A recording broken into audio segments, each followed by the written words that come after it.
Hello, everyone. My name is Forward Progress, and lately I've been thinking a lot about gender. Yeah, gender. So, about a year ago, I made the decision to change my pronouns. I changed them to any because I had a sudden realization where I sat down and I thought to myself, hey, do I really care if somebody calls me he? Do I really care if somebody calls me she?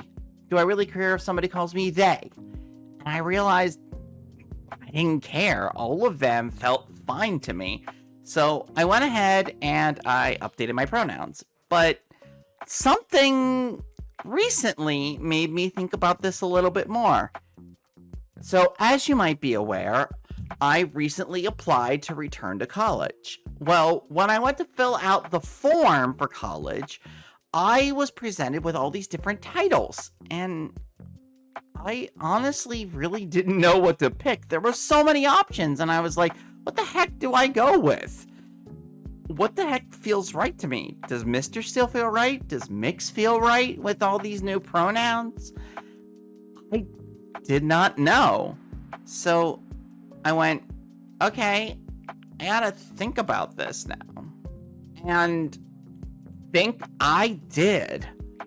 One of the first things I did was go back into my brain space of, well, my life, my childhood, and go, what happened in my life, and where do I sit? What do I feel? What feels right? So one of the first places I went was back to the early 90s and fighting games. And, well, as you can see on the screen, these were my main fighters in these 4 fighting games. You might notice a trend here. Yeah. And this is something I even thought about back in the 90s when I was like, why do I always pick a female character for this? And, well, let's focus on Mortal Kombat here. Let's focus on these first 2. So, let's look at Sonya. Well, I mean, Sonya Blade is a badass, right? Let's go! 60 seconds to target. Jax, is the perimeter secured? Lockdown tight. It better be. I want Kano. Trust me, Sonya. I trust one person on this planet, Jax.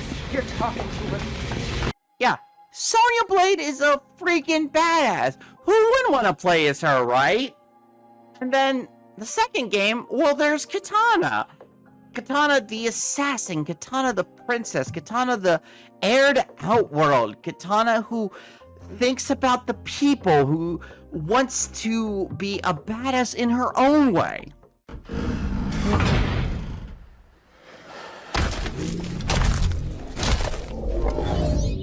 Outworld citizens deserve better.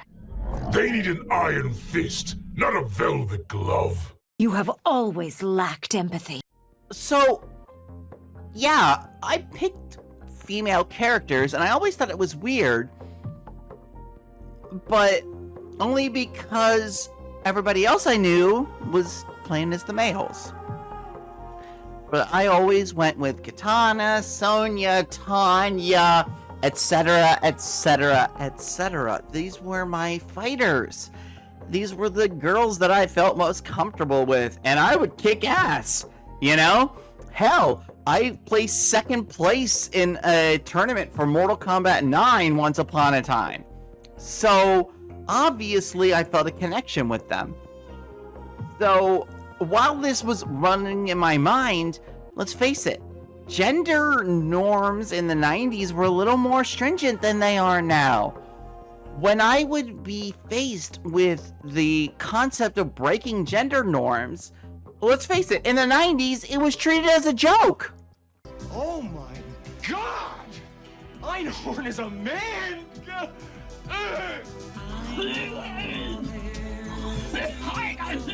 And transphobic as that was, that is exactly what I was being fed in the 90s.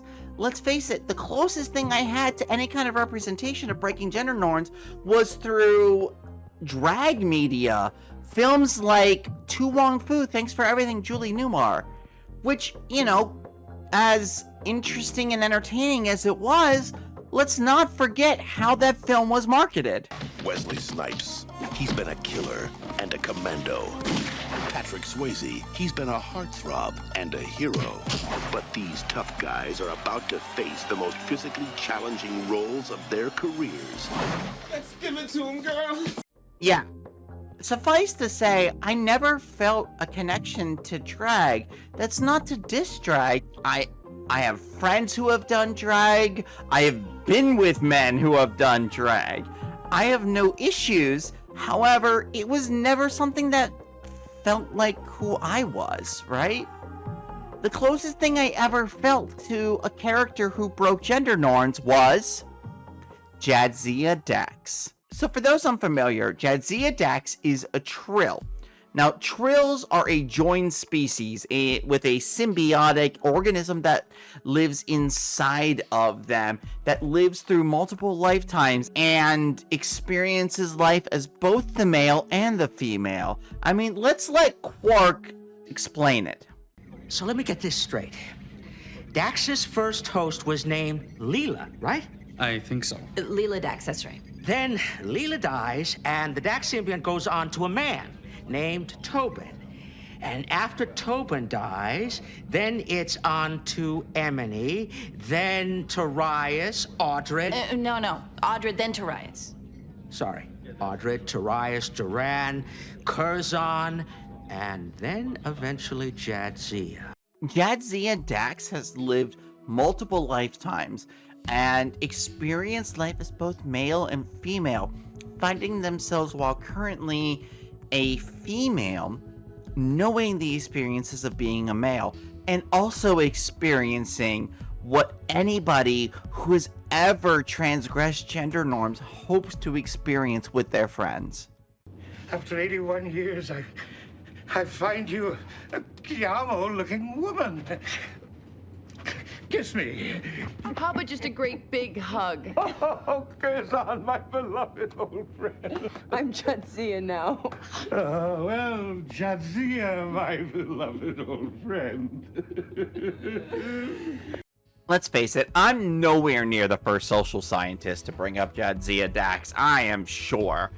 But looking at the journey of Dax is just important for so many reasons, namely the evolution of going from one gender to another and experiencing life as both, and understanding that through a vision of both the masculine and the feminine, there is something unique in between the two. Now, one of the great things I've always loved about Jadzia's portrayal in 6 seasons of Deep Space Nine is the fact that she got to experience all kinds of highs and lows that can come with those of us who have dared to defy gender norms. I mean, one of the things that always is a fear for anybody who thinks that they might not fit the cisgender norms is that of the fear of those they love breaking away. It's been a long time. Yes, it has. Well, if you will come with me, I will show you to your quarters.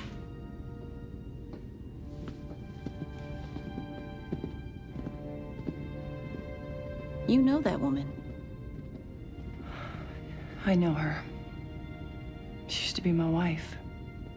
On a chilly night years ago, my now dear friend Nova Rose, at the time, my boyfriend, I guess, opened up to me and told me that they were a woman and asked if I would stay. And it was one of the scariest moments of my life, and I had to literally stop and think, can I do this? Am I strong enough to love somebody who's of a different gender than what I've ever thought I could love? Let's face it, guys, I'm gay as hell, but love is love. That was one of the best lessons I ever learned, Even though the two of us are not together anymore, we're still great friends. And we still love one another. And that doesn't change. But there's a fear. There's a great fear for all of us who transgress the gender norms of the hegemony, who dare to defy what is being prescribed to us as who we should be, and a fear that no matter how hard we try, we will be rejected. I want to be with you more than anything, but I don't think that I can do this. Dax, I am not like you. I don't have a little Curzon inside me telling me to be impulsive, to ignore the rules, to give up everything that I've worked for. And that is true. Not everyone knows what it's like, knows the experience of having to question your gender. Until I went to fill out that form, I had lived about 40 years of my life being overall content with the fact that I am a cisgender man who just happens to be gay. And you know, hey, I like those video game characters that were female, but that's just because I'm gay, and women and gay men get along, and that's all there is.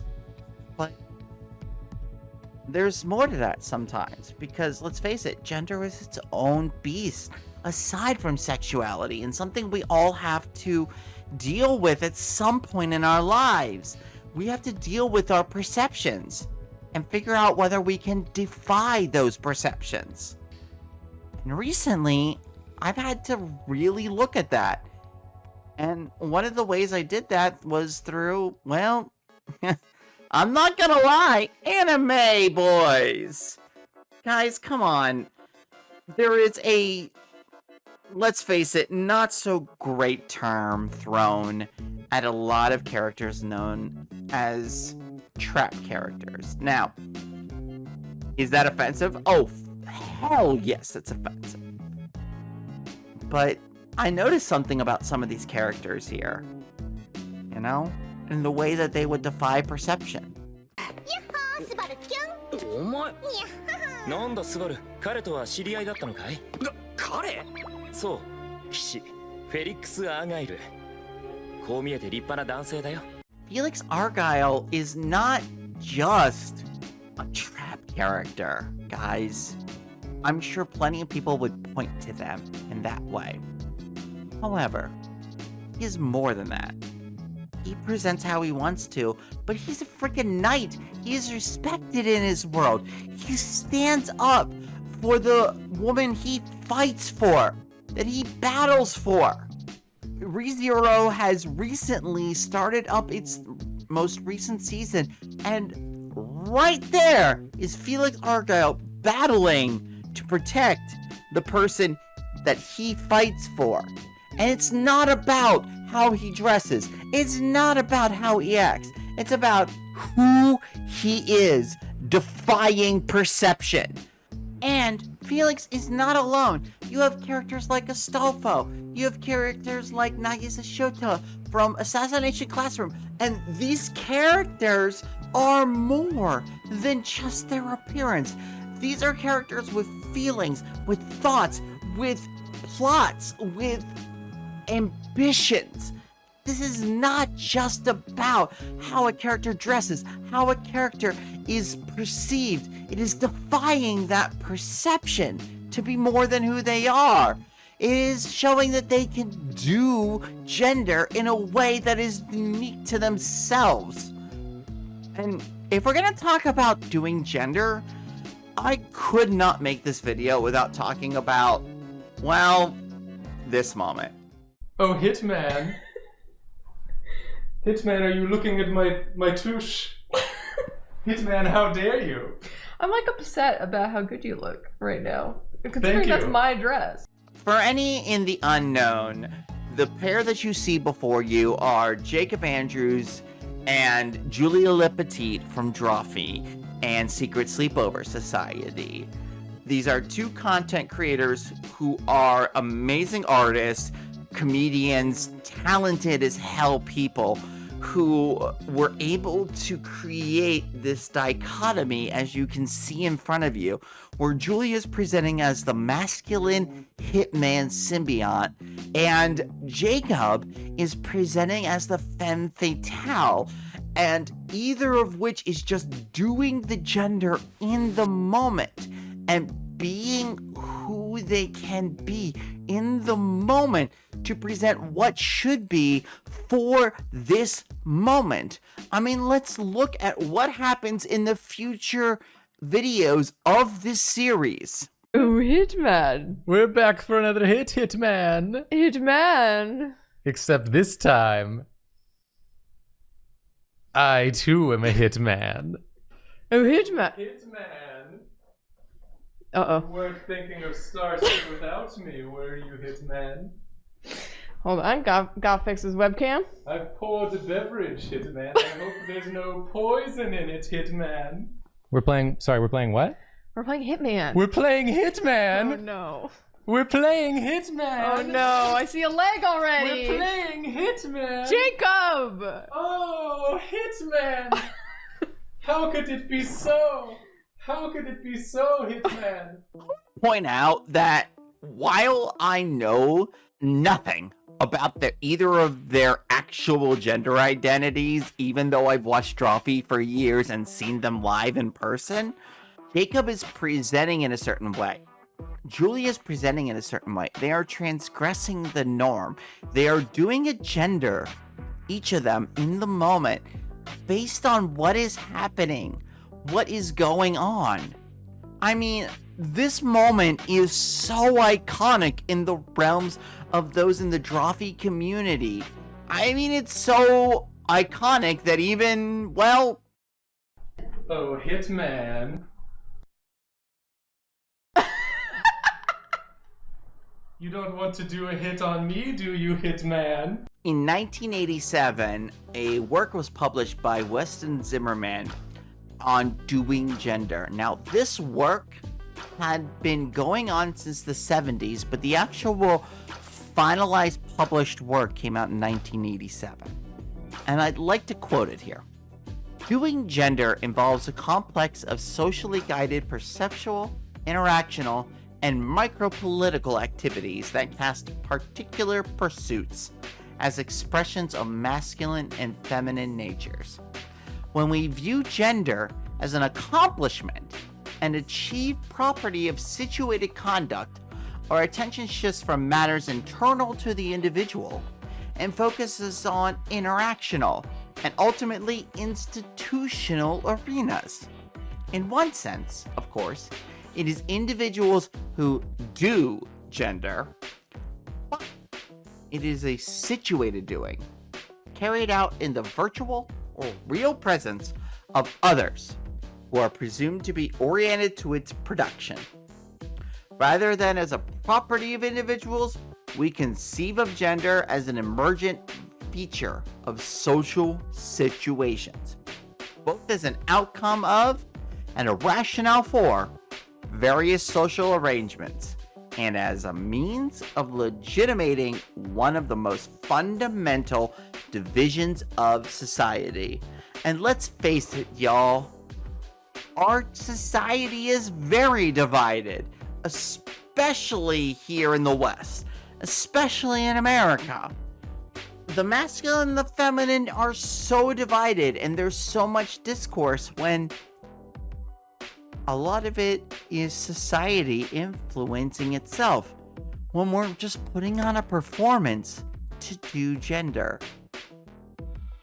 I also want to give a shout out to Jacob here in particular, because Jacob has gone on to draw many iconic non-binary characters over the course of Drawfee's 10 plus years, almost 11 at the time of recording this, of content, where there are so many non-binary characters of various degrees that have made me go, you know what, not only do I love what he's doing, but I want to be these characters.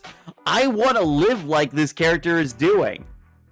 So let's bring it back to what we originally talked about here. This title? Do I want to be Mr. or do I want to be Mix? Well, in trying to find the answer, I had to look to a recent animated series that, well, it's one of the best animated series I've seen in a long time. Coolest, baddest, kick-buttiest witch of all time, Rain Whispers. Let's talk about being ourselves, being yourself. Through the character of Rain Whispers, an awesome non-binary character in the Disney canon from the Owl House. A character that we got to meet and then explore them as a child, first meeting Ida the Owl Lady. Look at your badges, and you'll see if you're a coven witch or a wild witch.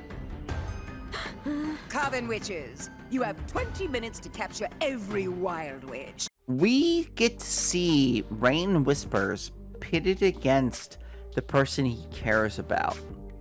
In much the same way that a lot of us in real life feel like just because we are not meeting the gender norm, we are being pitted against the rest of society. We are being made through no choice of our own, through no fault of our own, have to battle against those who want to fit into the regular cis narrative. Fight, fight, fight, fight, fight, fight, fight, fight, fight.